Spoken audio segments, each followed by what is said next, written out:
Ayan guys, mega mega love shout out. This is your Bet Boyser vlog. So ito ang content natin for today's video guys, ay nagkukulay po tayo ng buhok. So ayan, ginawa na lang natin ng mabilisan guys, no? Dahil mahaba po yung video natin. So ayan guys, nag-umpisa natin sa ano yan na color, yung ano nga yung color na yan. Hindi siya brown, hindi din siya gold. Ano ba yan? Yung kulay na yan. Hindi din siya burgundy, guys. So, ano yan ba? Kalimutan ko yung kulay niyan. So, para siyang gold, pero hindi siya gold. So, ayan, nagpalit lang ako ng kulay kasi dati ang color ng aking buhok is golden brown. Binimix ko yung dalawang buti na pangkulay, golden and then brown. So, yun yung color ng buhok ko. So, nag-try lang ako niya na color. So, parang may pagka-green siya na gold. Yan, ang kulay niya, guys. So, inuna ko lang sa harapan, guys, at saka sa dulo, yung sa tuktok, dahil diyan naman madalas kasi mabilis tumubo yung buhok natin. At yung dulo niyan, hindi ko muna nilagyan dahil para hindi siya masunog, guys. Yan yung technique ng aking kulay ng aking buhok. So, yan, ako lang ang nagkukulay, ako lang din ang nagugupit sa aking buhok, guys. So, ayan naman ang buhok ni Inday Yabag, kaya sira dahil nagsasarili lang talaga ako palagi. So, ayan, sa mga hindi pa nakasubscribe sa aking YouTube channel and then sa aking FB page, so please subscribe and follow Bet Boyser Vlogs. Ayan guys, so balik video tayo, balik YouTube tayo, balik active tayo sa YouTube. So ayan na nga guys, habang inuusisa ko talaga ang ilalim at ang ano niyan sa tuktok, dahil mabilis tumubo ang aking buhok. So iyan lang muna. So sa taas ay sa dulo hindi ko muna talaga siya nilagyan ng kulay, kung ano lang talagang naihaplas ko dyan lang muna talaga sa tuktok. So, mamaya ako gawing shampoo yan pag malapit na akong matapos para yung buhok ko hindi masyadong masusunog kasi sunog na talaga siya guys, as in sunog.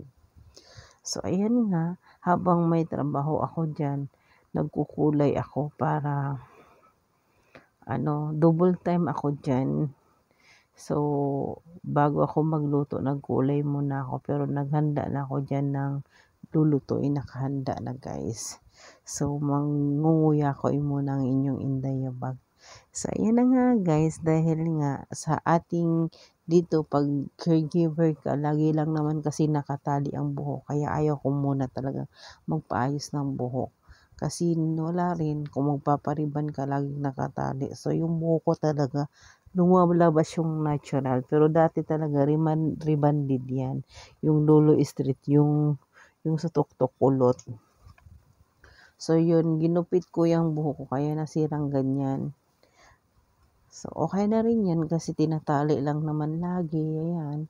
Na ano ko muna, pinantay ko muna ang paglagay sa gamot para mapantay siya. Pero ang tuktok niyan talagang sinagad ko yan sa tuktok guys. Mabilis ko lang din yan siyang ginawa actually. Dahil ayaw ko rin siyang sundin kung ilang minuto siyang i-standby sa buhok. Dahil yung buhok ko ay sunog na. So, ginawa ko dyan. Pagka nalagyan ko na at napantay ko na pagkalagay, binanlawan ko na rin agad. Kasi ang bilis lang naman kumulay yung buhok ko dahil nga sobrang nipis. So, ang nipis-nipis, katunayan nga guys, ang daming lagas dyan eh. Ang dami nang natanggal. Pero sige lang, laban pa rin. Para tiis ganda lang talaga. Ayan guys. So, ayan, medyo malapit na siyang mapantay, no. Pinantay ko lang talaga ang kanyang sa ilalim at saka yung sa tuktok. Gusto ko lang kasi talaga mapantay. Tapos yung dulo, pinapyaw-hapyawan ko na dyan banda para magkapantay ang kulay. So, gina-shampoo ko na lang yan guys para hindi talaga maano. Yung priority ko yung tuktok niyan. So, ang tagal din talaga nangangalay na ako dyan, pero kailangan ko pa rin talagang ipantay ng ipantay siya para maganda tignan kung itali man o hindi. Maganda tignan ang ating tuktok ng buhok natin. So, ayan. So, medyo nalalagyan na rin ang mga dulo dahil nga ginashampoo-shampoo ko na, nababasa na yung dulo. Pero okay pa rin, laban pa rin yan guys. So, ayan. So, nakaready na rin ang ating conditioner para mamaya pagkaligo natin or pagkaanlaw natin sa buhok ko, ano na siya, hindi na ako mahihirapan. So, ayan na. Guys, medyo antok na kasi ang inyong Inday Abag. So, inedit ko lang yung video na yan na mahaba yan. Sobrang haba. Umabot yan ng 25 minutes. 5 minutes. Pero talagang kinat ko na lang. So, ayan na nga guys. Ako ang inyong Inday Abag sa Beth Boyser Vlog. So, thank you for watching.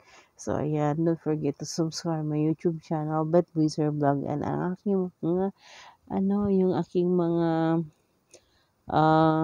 Facebook, TikTok, Bitboyser vlog din po yun. So, ayan. Thank you so much.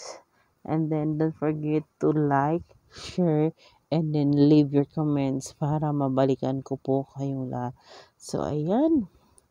Medyo okay na siya, guys. Napantay ko ng aking sa tuktok at saka sa ilalim ng aking mga buhok. So, pantay na. So, okay na. So, pagpasensyahan nyo na dahil burog-burog ang mukha ng inyong Inday. Thank you so much. We love you, Mama. Chuk chuk.